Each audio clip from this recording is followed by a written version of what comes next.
Hai, sahabat YT Moba. Apa kabar kalian semua? Semoga kalian semua dalam keadaan sehat. Amin. Sebelum melanjutkan ke ceritanya, jangan lupa tinggalkan like, komen, dan subscribe. Karena dengan like dan komentar kalian, yang semakin membuat admin semangat mengupload lanjutan ceritanya.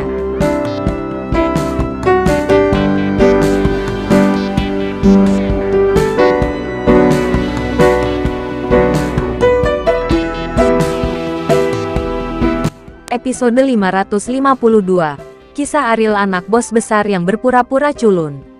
Tapi kamu tidak berani membunuh Ariel, Anwar berkata dengan ringan. Andre berdiri tiba-tiba, mengertakkan gigi dan menatap Anwar dan berkata, "Beginilah caramu berbicara denganku. Dia ada di penjara bawah tanah sekarang, dan kamu ingin membunuhnya dengan mudah." Anwar tidak takut pada Andre. Dia memiliki ambisi yang besar. Tetapi sayangnya dia memiliki sedikit keberanian, yang membuat Anwar sangat merendahkan dia. Rencana kakek tidak bisa dihancurkan oleh siapapun, karena dia menaruh harapan terakhirnya pada Ariel. Tidak ada yang bisa menyakiti Ariel saat ini.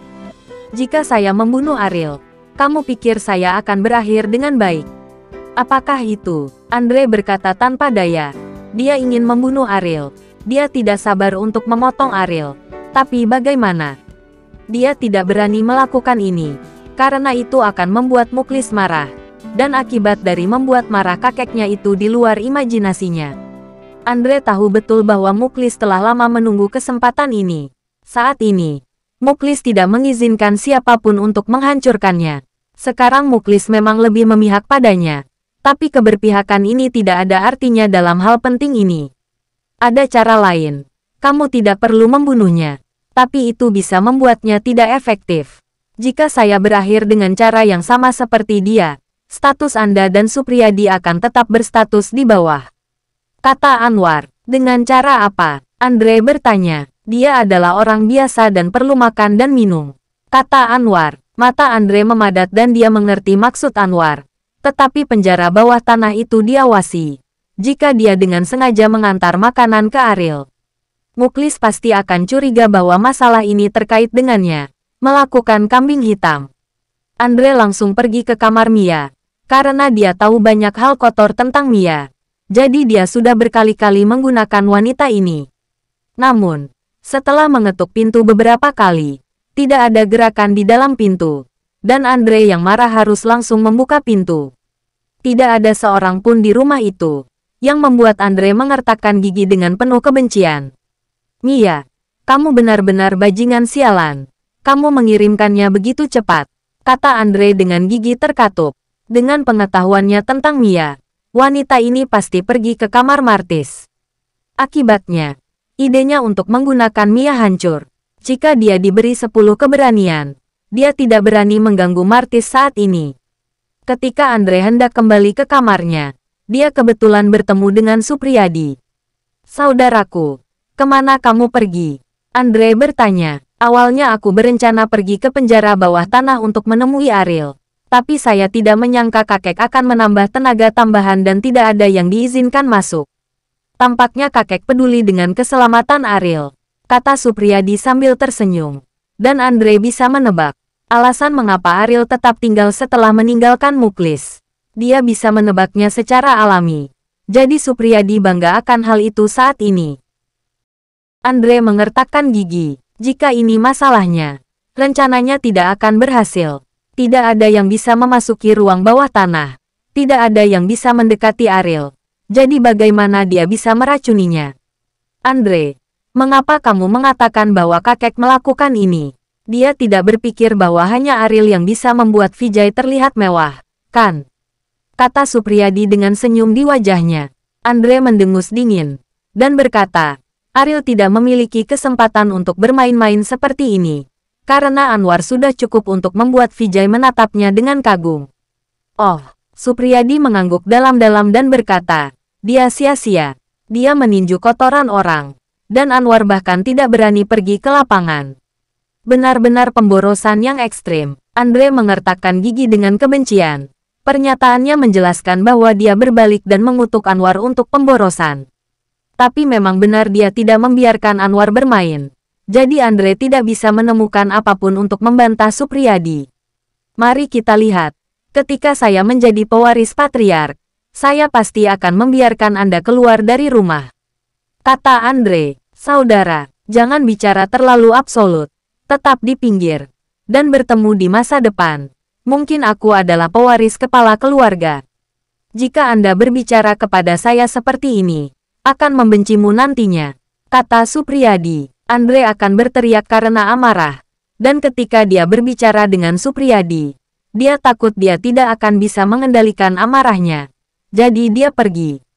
Supriyadi tertawa penuh kemenangan. Tetapi setelah kembali ke kamarnya, ekspresi Supriyadi menjadi serius. Dia membayangkan itu sangat indah. Tetapi dia khawatir Ariel tidak punya kesempatan untuk bermain. Dia sangat sadar akan konsekuensi kehilangan posisi pewaris patriark. Ketiga bersaudara itu telah bertempur selama bertahun-tahun. Tidak peduli siapa yang akan menjadi pewaris patriark, dua lainnya tidak akan berakhir dengan baik. Dia tidak ingin menjadi orang yang diusir dari keluarga. Semua harapan sekarang ada pada Ariel. Tetapi sekarang dia bahkan tidak bisa melihat Ariel. Bagaimana bisa Supriyadi tidak khawatir? Malam penderitaan tanpa tidur. Andre terlihat sedikit lelah. Tetapi dia harus bangun pagi. Karena hari ini sepertinya akan mengubah takdirnya. Di ruang Martis, kulit Mia memerah. Dan setelah makan malam, dia terlihat lebih bergerak. Dia pada saat ini seperti ular. Ia membungkus Martis. Martis tidak menyangka penampilan murni Mia memiliki sisi centil. Jika bukan karena dia berbeda dari orang biasa, dia bahkan mungkin tidak memiliki kekuatan untuk bangun dari tempat tidur. Apa kamu tidak suka olahraga pagi-pagi? Mia menghembuskan napas di telinga Martis. Martis mendorong Mita menjauh dan berkata, saya masih memiliki urusan yang harus saya lakukan hari ini. Setelah saya menyelesaikan bisnis saya akan kembali malam ini. Mia telanjang dan dibungkus dengan kain selimut di tempat tidur. Tampak sedikit kecewa. Dia berkata, apakah hanya malam ini? Akankah kita masih memiliki kesempatan untuk bertemu di masa depan? Bisakah aku pergi kepadamu? Martis mencibir dingin. Sungguh konyol wanita sekuler seperti itu mencoba naik ke sosok besar seperti dia. Kamu orang kelas bawah. Kualifikasi apa yang kamu miliki untuk bersamaku? Martis berkata dengan ringan. Jejak ketidakpuasan melintas di mata Mia. Tetapi dia menyembunyikannya dengan sangat baik. Terus berkata, siapa kalian dan mengapa kakek sangat menghargainya? Martis sedikit mengernyit, menatap Mia dengan dingin, dan berkata, kamu ingin menanyakan tentang identitas saya. Mia memang sangat penasaran dengan masalah ini. Dia datang ke Martis dengan tujuan tidak hanya untuk memenuhi kebutuhannya sendiri, tetapi juga untuk memuaskan rasa ingin tahunya. Bagaimanapun juga, tingkat yang sering dibicarakan kakek. Level macam apa itu? Dan orang macam apa level ini? Disinilah Mia memiliki keinginan yang kuat untuk ilmu. Mia mengangguk dan berkata, tidak bisakah kamu memuaskan keinginan kecilku? Martis tiba-tiba mengubah wajahnya. Tampaknya kelembutan semalam seperti air baginya. Tetapi awan mencekik leher merah muda Mia. Dengan dingin memperingatkan. Kamu orang kelas bawah. Kualifikasi apa yang kamu miliki untuk mengetahui siapa aku? Saya bisa memanjakanmu. Itu sudah menjadi kehormatanmu. Mia panik. Dia tidak berharap keingintahuannya membuat Martis begitu marah. Dan dia bisa mendeteksi penghinaan yang kuat di mata Martis. Dia yakin Martis akan membunuhnya. Maaf. Mia dengan cepat meminta maaf. Martis mendorong Mia dan berkata, pergi. Saya tidak lagi tertarik padamu. Saya tidak akan menggunakan kamar saya malam ini. Mia berpakaian secepat mungkin dan melarikan diri dari kamar Martis dengan panik. Keberadaan apokalipse bukanlah sesuatu yang orang-orang tingkat rendah berkualifikasi untuk mengetahui. Ketika dia mengatakan ini, Martis memancarkan kesombongan yang berasal dari tulangnya. Mia, yang buru-buru lari kembali ke kamarnya, akhirnya pulih dari rasa takutnya. Pada saat itu, dia merasa seperti akan mati, dan kehidupan ini sepertinya telah pulih. Wahyu, setelah menstabilkan pikirannya, Mia mengeluarkan sepotong liontin giok. Dua karakter yang diukir di liontin giok membuatnya sedikit bingung. Ini datang dari Martis, yang sedang memegang domba dengan tangan di tangan. Meskipun dia terpelajar, dia bisa membaca dua karakter ini.